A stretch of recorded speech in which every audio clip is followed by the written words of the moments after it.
आज Doubtnut app download करें। Doubtnut पर अपने सभी गणित, रसायन विज्ञान, भौतिक विज्ञान और जीव विज्ञान के डाउट्स का करो सफाया। बस प्रश्न की फोटो खींचो, एक ही प्रश्न को क्रॉप करो और तुरंत वीडियो सोल्यूशन पाओ। अभी डाउनलोड करें। प्रश्न हमें दिया हुआ है कि 20 ग्राम द्रव्यमान के एक कैलोरी मापी में 10 डिग्री सेल्सियस ताप पर 50 ग्राम एक द्रव निश्चित मात्रा में भरा हुआ है। ठीक है, उस पर बोला गया है कि 95 डिग्री सेल्सियस ताप तक गर्म करके एक तांबे का पिंड जिसका द्रव्यमान 10 ग्राम है उसे कैलोरी मापी में डाला जाता है। कैलोरी मापी में यदि डाला गया तो तापमान अधिक होने के कारण वो क्या करता है, अपनी ऊष्मा जो है कैलोरी मापी और उसमें भरे हुए द्रव में स्थानांतरित करता है, जिससे कि साम्यावस्था के पश्चात मिश्रण का ताप कितना हो जाता है, 15 डिग्री सेल्सियस। अब यदि तांबे की विशिष्ट ऊष्मा का मान हमें 0.1 कैलोरी प्रति ग्राम प्रति डिग्री सेल्सियस दिया हुआ है, तो द्रव की विशिष्ट ऊष्मा हमें इस प्रश्न में ज्ञात करनी है। तो पहले तो हम देख लेते हैं कि कैलोरी मापी की संरचना में क्या क्या स्थितियाँ कैसी हैं। तो यहाँ पर हमने कैलोरी मापी की संरचना कुछ इस तरह बना रखी है और कैलोरी मापी को दोहरी दीवार के रूप में हमने समझाया है कि हाँ ये कैलोरी मापी और वो जिस पदार्थ से बना हुआ है कुछ इस प्रकार की उसकी संरचना है। तो देखिए यहाँ पर कैलोरी मापी की संरचना को तो हमने दिखा दिया। अब कैलोरी मापी के लिए उसके द्रव्यमान को कितना दिया है प्रश्न में, कैलोरी मापी हमने बनाया तो उसके लिए उसके द्रव्यमान को कितना दिया हुआ, उसके द्रव्यमान को चलिए हम कैपिटल M से प्रेषित करते हैं तो उसका मान दिया हुआ है हमें 20 ग्राम के रूप में।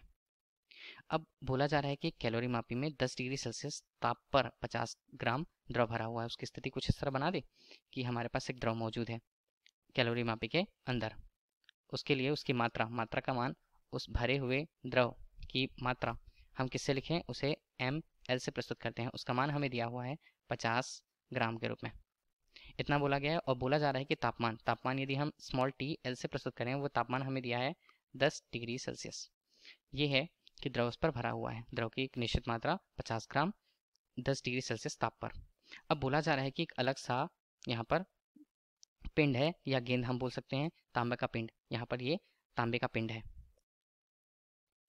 तो उस तांबे के पिंड को जहाँ वह तापमान, इसके तापमान को हम Tc से व्यक्त करते हैं, उसका मान कितना दिया हुआ है, उसका मान दिया हुआ है कि 95 डिग्री सेल्सियस पर वह, और उसकी मात्रा mc के रूप में हमने व्यक्त कर रखी है, वो दिया हुआ है हमें 10 ग्राम तांबे का पिंड 95 डिग्री सेल्सियस ताप पर यदि इस कैलोरी मापी के अंदर डाला जाता है या उसके अंदर उसे रखा जाता है तो क्या होगा, यहाँ पर जो पिंड जिसका तापमान अधिक है वो सामान्यतः अपनी ऊष्मा यहाँ पर देगा। तो हम ये मान लेते हैं कि यहाँ पर जो ऊष्मा है वो तांबे के पिंड द्वारा इस कैलोरी मापी और यहाँ पर रखे हुए द्रव को दी जाती है। और इस प्रकार जितनी मात्रा पिंड द्वारा ऊष्मा की मात्रा कैलोरी मापी और द्रव को दी गई है उतनी ही मात्रा कैलोरी मापी और द्रव द्वारा मिल करके उनके द्वारा ग्रहण की जाती है। इसके अलावा ऊष्मा का स्थानांतरण बाहर की ओर वातावरण में नहीं हो पाता, क्योंकि कैलोरी मापी की संरचना क्या होती है, कैलोरी मापी की दीवार जो बने होते हैं वो ऊष्मारोधी बने होते हैं, ऊष्मारोधी। इसी आधार पर हम कैलोरी मापी के द्वारा ऊष्मा का सही मान ज्ञात कर पाते हैं उनके ताप में परिवर्तन के द्वारा। तो हमें पूछा जा रहा है कि जो द्रव है, द्रव की विशिष्ट ऊष्मा का मान क्या है। तो द्रव के लिए उसकी विशिष्ट ऊष्मा को CL से हम प्रस्तुत किए हुए हैं, उसके मान को हमें ज्ञात करना है। जबकि तांबे के पदार्थ के लिए उसकी विशिष्ट ऊष्मा CC से हमने व्यक्त कर रखी है, तो उसका मान है 0.1 कैलोरी प्रति ग्राम डिग्री सेल्सियस, ये हमें दिया हुआ है। अब कैलोरी मापी का सिद्धांत हम क्या जानते हैं, अब कैलोरी मापी के सिद्धांत के अनुसार हम देखते हैं तो कैलोरी मापी के अंदर किसी पदार्थ द्वारा दी गई ऊष्मा जो होती है वो वहाँ उपस्थित अन्य पदार्थों द्वारा ग्रहण की गई ऊष्मा के बराबर होती है। इसका मतलब है कि ऊष्मा का स्थानांतरण बाहर की ओर नहीं होता, ऊष्मा केवल यहाँ पर संरक्षित ही होती है।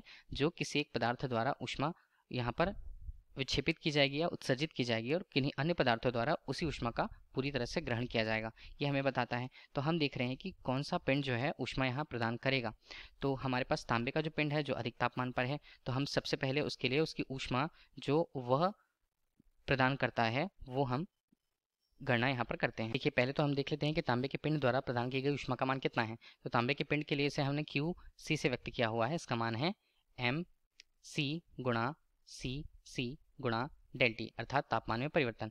तापमान में परिवर्तन का क्या मान है, ये हमें जैसे प्रश्न में बोला जा रहा है कि यही यदि वो पिंड पहले 95 डिग्री सेल्सियस ताप पर था और वहाँ पर जल जो पहले से मौजूद था उसका ताप था 10 डिग्री सेल्सियस, तो इन दोनों को मिला दिया गया, तो अंतिम रूप से मिश्रण का जो ताप है यहाँ पर हमें मिश्रण के ताप के रूप में, जैसे मिश्रण ताप हम उसे कहें तो कैपिटल T से जैसे व्यक्त किया जाता है, उसका मान हमें दिया हुआ है 15 डिग्री सेल्सियस। अर्थात हम बोल सकते हैं कि साम्यावस्था में जो ताप का मान है वो 15 डिग्री सेल्सियस आया, तो अंतिम रूप से सभी का तापमान कितना हो जाता है, 15 डिग्री हो जाता है। तो हमें QC का मान यदि निकालना है तो हमें पता होना चाहिए तांबे के लिए उसका मान। तांबे के लिए उसका द्रव्यमान 50 ग्राम है, जबकि उसके लिए विशिष्ट ऊष्मा का मान हमें 0.1 किस पर, कैलोरी प्रति ग्राम प्रति डिग्री सेल्सियस दिया हुआ है। और यहाँ पर डेल्टी का मान यदि देखें तो डेल्टी का मान पहले कितना, सबसे पहले तो तापमान 95 डिग्री सेल्सियस था और इसमें हमने 15 डिग्री सेल्सियस तक वह ठंडा होता है। तो इस प्रकार हमें इसका मान कितना मिलेगा, देखिए QC हमारे पास होता है 10 गुणा 0.1 और गुणा यहाँ पर बचेगा मान 80 और ये केवल आएगा कैलोरी पे। तो हमें इसे हल करना है तो हमारे पास मान क्या आता है QC का मान आता है हमारे पास 80 कैलोरी।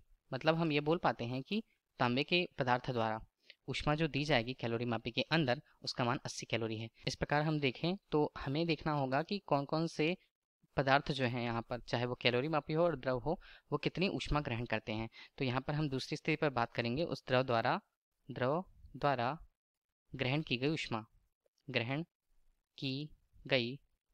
ऊष्मा किससे व्यक्त करेंगे, उसे हम उसे द्रव के रूप में L से प्रस्तुत किया है तो QL से हम प्रस्तुत करेंगे। उसका भी मान होगा ML गुणा CL गुणा डेल T।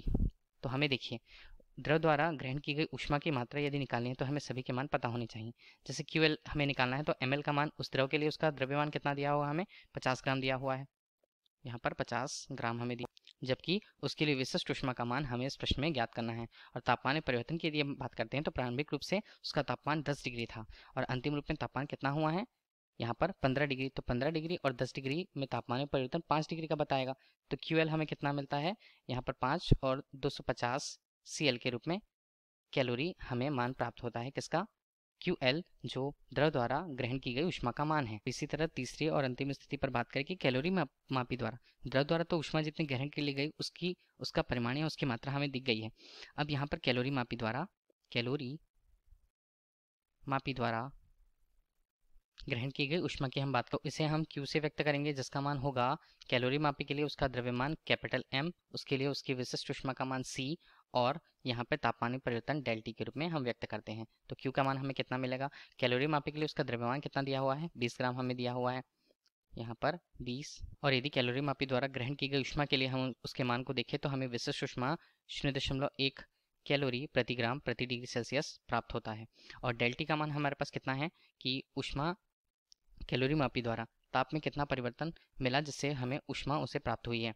तो देखिए पहले उसका ताप कितना होगा, उस पर जो द्रव भरा हुआ था सामान्य रूप से वो 10 डिग्री सेल्सियस पर था, तो जो अंतिम में तापमान मिला वो 15 डिग्री सेल्सियस और प्रारंभिक रूप से 10 डिग्री सेल्सियस। तो हमें उसके मान को हल करते हैं तो Q का मान हमें कितना मिलेगा, Q का मान होता है 20 गुणा 0.1 गुणा 5 के रूप में। तो यहाँ पर 100 और Q का मान हमें मिलता है 10 कैलोरी, यहाँ पर 10 कैलोरी पर उसका मान हमें प्राप्त हुआ है। ठीक है, ये हमें मिला।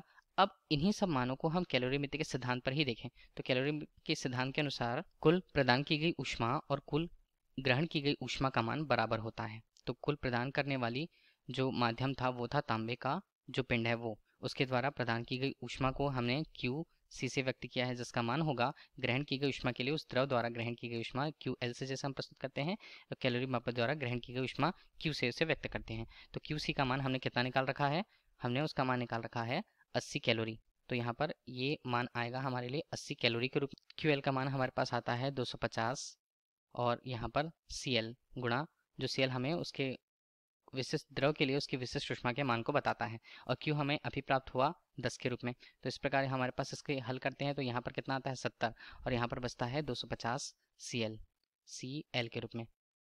हमें यदि विशिष्ट ऊष्मा का मान चाहिए तो CL को हमने इस तरफ लिखा और इसका मान क्या होगा 70/250 के रूप में।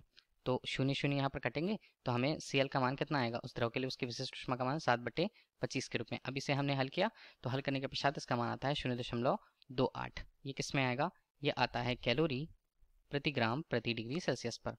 यही हमें उस द्रव के लिए विशिष्ट ऊष्मा के मान को बताता है, जिसका मान 0.28 कैलोरी प्रति ग्राम प्रति डिग्री सेल्सियस हमें प्राप्त हुआ। यही प्रश्न पूछा गया था। धन्यवाद।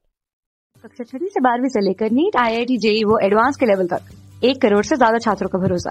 आज ही डाउनलोड करें डाउटनेट ऐप या व्हाट्सएप करें अपने सारे डाउट्स 8400 400 400 पर।